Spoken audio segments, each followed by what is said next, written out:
4월 6일 오늘 만난 성경 말씀은 요한복음 16장 7절에서 11절까지의 말씀입니다. 그러나 내가 너희에게 실상을 말하노니 내가 떠나가는 것이 너희에게 유익이라.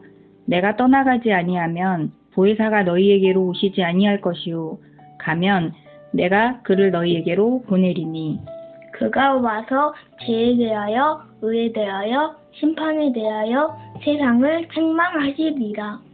죄에 대하여라 함은 그들이 나를 믿지 아니하며 의에 대하여라 함은 내가 아버지께로 가니 너희가 다시 나를 보지 못하며 심판에 대하여라 함은 이 세상 임금이 심판을 받았습니다. 아멘!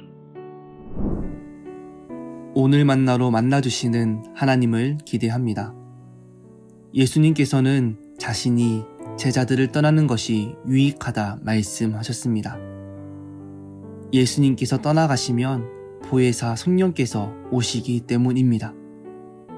성령님이 오시면 제자들과 영원히 함께 계신다 말씀하셨습니다.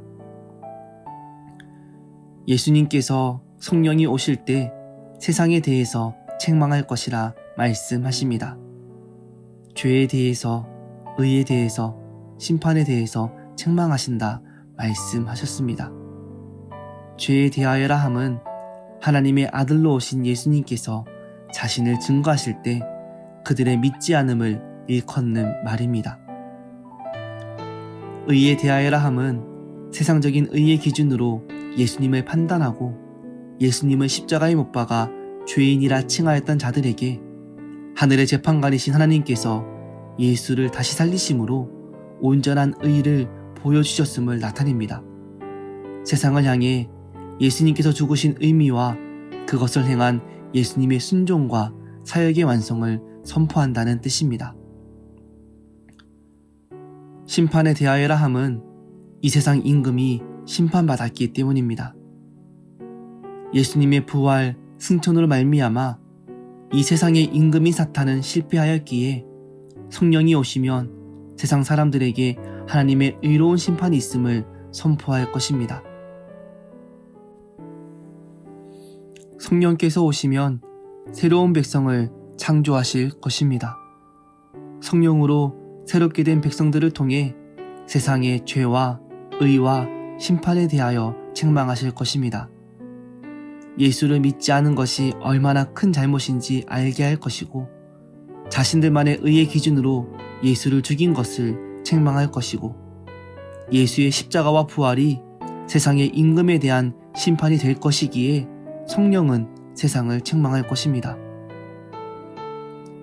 하나님을 떠나 세상을 호령하는 자들은 살아있는 것처럼 보이지만 실상 죽어있는 자들입니다. 그들은 자신들의 뜻대로 세상을 움직일 수 있다 믿습니다. 하지만 그들은 성령에 의해 책망받고 있습니다. 심판주는 세상이 아니라 하나님이십니다. 세상과 달리 성도들은 성령을 통해 진리 가운데로 인도받습니다. 성령님은 하나님 말씀을 깨닫게 해주시고 진리로 조명해 주실 것입니다. 예수님께서 떠나신 후에 제자들은 세상의 위협을 당할 것이지만 예수님은 놀라거나 근심하지 말라 말씀하셨습니다.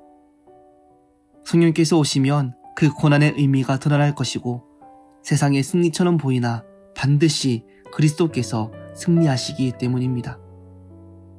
오늘 우리의 삶 가운데 세상이 이긴 것처럼 보여 낙심될 때가 있습니다. 그럴 때 성도들은 낙심하거나 포기하는 것이 아니라 성령께 간구할 수 있는 권세가 있습니다.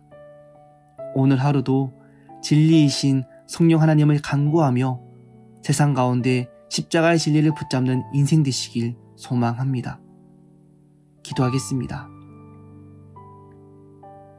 하나님, 우리의 삶이 세상이 말하는 권세와 기준이 아니라 예수님께서 선포하셨던 진리와 십자가의 능력을 소망하는 삶 될 수 있게 인도하여 주옵소서. 진리의 성령님께서 함께 하셔서 날마다 말씀을 깨닫고 순종하는 복된 인생 되게 인도하여 주옵소서. 예수님의 이름으로 기도합니다. 아멘.